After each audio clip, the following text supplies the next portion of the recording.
Merry Christmas, everyone! It's your bud. Today I will be talking about Ineluki, the Storm King. Ineluki was the son of the Ice Queen of the Siphi. The Siphi are a race of elf-like beings that, though shorter in stature, had no less magical potency. And when their continent in the world of Ostenard was then met with humankind's arrival on its shores, there was much conflict. The humans brought with them swords of iron, a material poisonous to the Siphi, and soon after the humans had established cities and even seized residence in some former Siphi strongholds.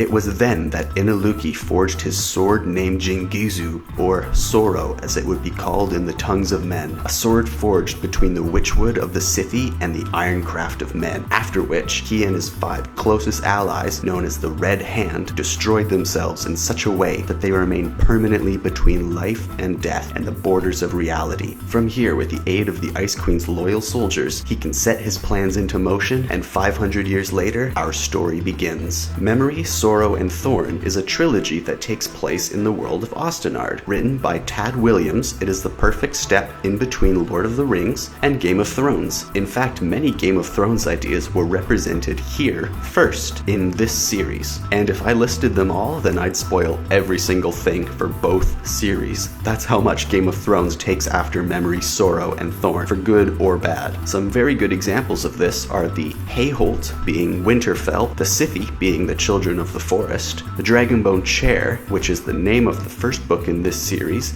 and the Iron Throne, and the fight between the people for the throne that ensues in both series. And there's a man who literally wears a hound helmet and hunts our main character throughout. And then there is Ineluki the Storm King himself, who was ripped off so badly that I just consider the Night King a version of Ineluki without horns. As you can tell now, I was serious about spoiling both series by making comparisons, and I so badly want to tell you all the cool things about Memory, Sorrow, and Thorn, but I think some of these things might come to pass in future writings from George R.R. Martin, so for now, talking about Ineluki is the best way for me to introduce you to this world without spoiling everything. There's so many cool things I wish I could say. I love these books. In fact, I like them more than Game of Thrones for one simple reason. There is a closer connection with the fantastic. That's why I must now mention Lord of the Rings. From this standpoint, there are also many similarities. As it was written before Game of Thrones, Lord of the Rings was its biggest influence. So, you have a Sauron-type figure, an elf-like being that instead of fire is represented as storm. You have a hero unsure of himself with the possibility of defeating this great evil should they find the right allies and unravel ancient mysteries. Ineluki's half-form makes him no less powerful. In fact, the way the other Siphi reference his state of formlessness makes him seem all the more stronger and more dangerous. And it is fitting that someone titled the Storm King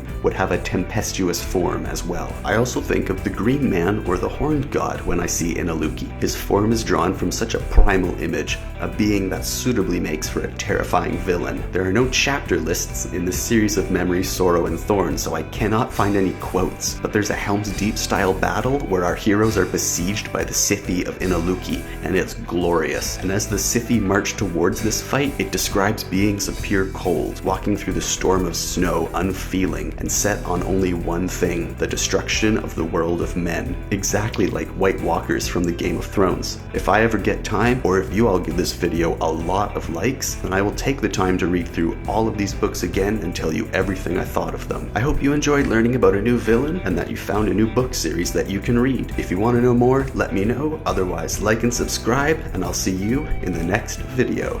Have a Merry Christmas.